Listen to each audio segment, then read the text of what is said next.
Assalamualaikum warahmatullahi wabarakatuh. Apa kabar anak-anak soleh dan soleha? Semoga selalu sehat dan dalam lindungan Allah. Pembelajaran kali ini adalah tema 3, subtema 3. Yuk disiapkan buku dan alat tulisnya.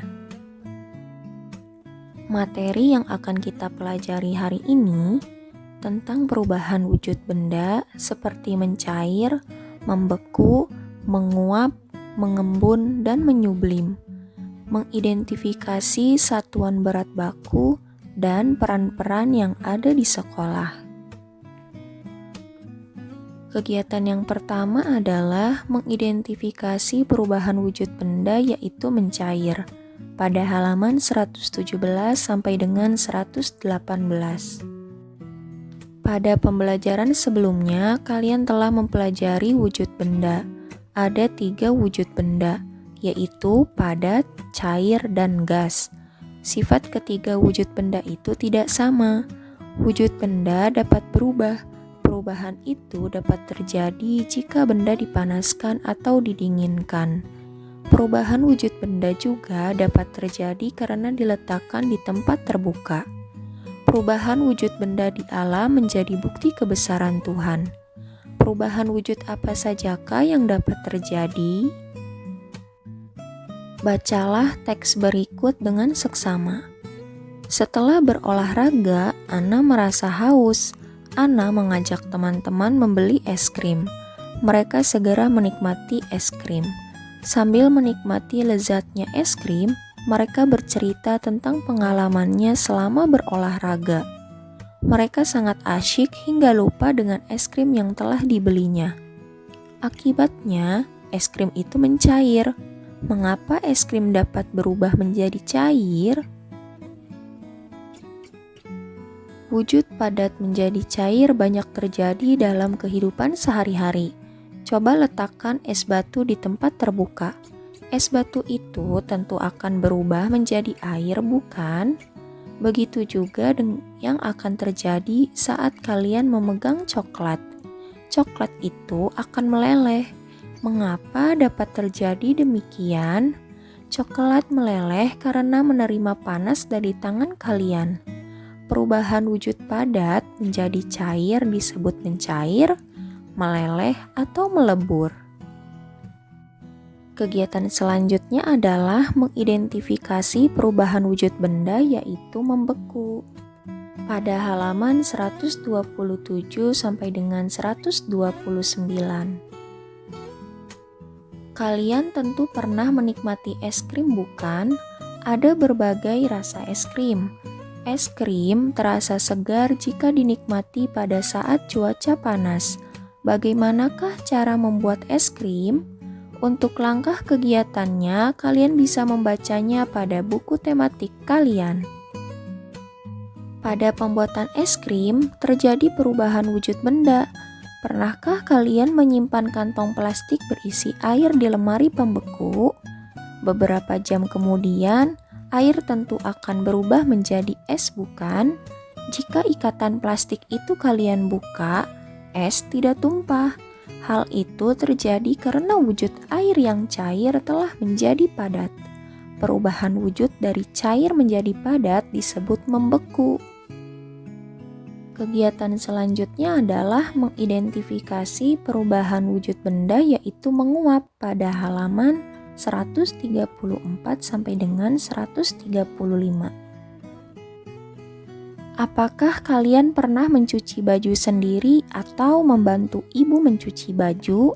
Setelah dicuci, baju yang masih basah dijemur di bawah terik matahari. Lama-kelamaan baju yang dijemur akan mengering. Mengapa hal itu dapat terjadi? Wujud cair dapat berubah menjadi gas. Perubahan itu disebut menguap. Menguap terjadi karena pemanasan. Contoh menguap adalah baju basah yang dijemur akan mengering. Air dalam baju menguap karena terkena panas matahari. Selanjutnya, manfaat proses penguapan pada halaman 138. Contoh lainnya adalah matahari membantu proses pengeringan. Selain jemuran pakaian, ikan asin juga dibuat melalui proses pengeringan. Agar cepat kering, ikan dijemur di bawah terik matahari. Dengan dijemur, kandungan air dalam ikan menguap. Akibatnya, ikan menjadi kering. Kegiatan selanjutnya adalah mengidentifikasi perubahan wujud benda, yaitu mengembun. Pada halaman 143 sampai dengan 144. Bacalah teks berikut dengan seksama. Mengembun adalah proses perubahan wujud dari gas menjadi cair. Jadi, mengembun merupakan kebalikan dari menguap. Peristiwa mengembun sering terjadi dalam kehidupan sehari-hari. Berikut ini adalah contoh peristiwa mengembun dalam kehidupan sehari-hari. Yang pertama adalah masukkan pecahan-pecahan es batu ke dalam gelas. Mula-mula sisi luar gelas kering. Beberapa saat kemudian terdapat bintik-bintik air pada sisi luar gelas. Contoh yang kedua adalah, pernahkah kalian memperhatikan kaca mobil saat naik mobil? Coba perhatikan kaca mobil pada saat cuaca cerah. Perhatikan juga kaca mobil pada saat turun hujan. Saat cuaca cerah, kaca mobil bagian dalam kering. Saat turun hujan, kaca mobil bagian dalam tampak buram. Coba tempelkan tangan kalian pada kaca itu. Tangan kalian menjadi basah. Mengapa kedua peristiwa itu dapat terjadi? Mungkinkah es yang mencair dapat menembus gelas? Mengapa sisi luar gelas menjadi basah? Untuk memahami kedua peristiwa tersebut, bacalah penjelasan berikut. Udara di sekitar kita banyak mengandung uap air. Jika bersentuhan dengan benda-benda yang lebih dingin, uap air berubah menjadi titik-titik air. Jadi, tetes-tetes air di sisi luar gelas tidak berasal dari dalam gelas. Akan tetapi, tetes-tetes air berasal dari uap air di sekitarnya yang mengembun. Demikian juga yang terjadi pada kaca mobil saat turun hujan. Kegiatan selanjutnya adalah mengidentifikasi perubahan wujud benda, yaitu menyublim pada halaman 148 sampai dengan 149. Menyusun informasi tertulis tentang menyublim. Bacalah teks berikut. Bacalah paragraf demi paragraf. Susunlah tiap paragraf sehingga menjadi cerita yang urut. Berilah nomor sesuai dengan urutan cerita pada kotak yang disediakan. Bu Guru akan membacakan susunan paragraf yang sudah berurut. Kalian tinggal beri nomor ya. Yang pertama, pernahkah kalian melihat atau menggunakan kapur barus? Kapur barus banyak digunakan dalam kehidupan sehari-hari. Apakah kegunaan kapur barus? Biasanya kapur barus berbentuk bulat, ada beraneka warna kapur barus. Yang kedua, kapur barus berguna untuk menghilangkan bau tidak sedap. Biasanya kapur barus diletakkan di lemari pakaian. Kapur barus juga sering diletakkan di kamar mandi. Kita lanjut ya. Yang ketiga, apakah yang terjadi pada kapur barus? Ukuran kapur barus makin lama makin kecil. Akhirnya kapur barus habis. Mengapa hal itu dapat terjadi? Yang keempat, kapur barus lama-kelamaan mengecil dan akhirnya habis. Hal itu terjadi karena kapur barus berubah wujud. Berubah wujud dari padat menjadi gas. Perubahan wujud itu disebut menyublim. Dan yang kelima, peristiwa menyublim menyebabkan kapur barus makin kecil dan akhirnya habis. Saat kapur barus berubah wujud menjadi gas, tercium bau harum di udara. Kegiatan selanjutnya adalah mempelajari proses perubahan wujud benda pada halaman 149. Kegiatan Ayo Berlatih yaitu perubahan wujud benda. Kalian telah mempelajari beberapa perubahan wujud. Dapatkah kalian menyebutkannya? Ayo pasangkan kata berikut dengan arti yang sesuai. Kegiatan selanjutnya adalah mengidentifikasi satuan berat baku pada halaman 120 sampai dengan 121. Pernahkah kalian makan coklat? Umumnya anak-anak suka dengan coklat. Coklat mudah meleleh jika diletakkan di tempat terbuka. Perhatikan 3 kemasan coklat berikut. Manakah coklat yang paling berat? Ya, benar.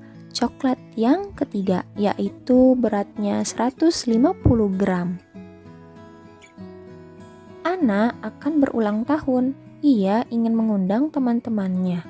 Ana ingin merayakan ulang tahunnya di rumah. Ibu ingin membuat kue coklat kesukaan Ana. Perhatikan bahan untuk membuat kue coklat berikut. Bahan-bahannya kalian bisa lihat pada buku tematik kalian. Setelah kalian membaca bahan-bahannya, perhatikan ya. Berdasarkan resep di atas, Bu Guru akan menjelaskan bahwa satuan baku adalah satuan standar. Satuan baku yang digunakan pada resep di atas terdapat gram dan mililiter.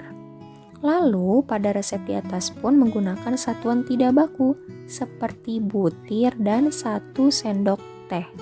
Kalian bisa melihatnya dengan memperhatikan tanda panah ya. Tugas kalian selanjutnya adalah menyelesaikan masalah yang berkaitan dengan berat. Pada halaman 122 dari nomor soal 1 sampai dengan nomor soal 5. Kerjakan dengan teliti dan tetap berhati-hati ya. Kegiatan selanjutnya adalah mengidentifikasi peran di sekolah.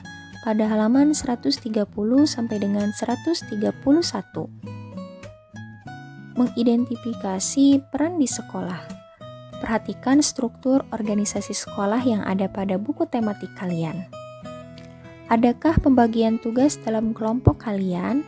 Dengan pembagian tugas, pekerjaan menjadi mudah dan ringan. Hal yang sama juga terjadi di sekolah. Tiap warga sekolah memiliki peran masing-masing. Contohnya di sekolah Ana dan teman-teman, ada guru yang mengajar di kelas, ada kepala sekolah yang memimpin sekolah. Tugas kalian selanjutnya adalah pada halaman 131 mencari informasi tentang peran-peran yang ada di sekolah. Catat hasilnya dalam tabel berikut. Bu Guru sudah menuliskan 1-5 apa saja bagian sekolah. Kalian tinggal melengkapi bagian perannya saja ya. Alhamdulillah, pembelajaran kali ini selesai. Selamat mengerjakan dan tetap bersemangat, soleh dan soleha. Terima kasih dan wassalamualaikum warahmatullahi wabarakatuh.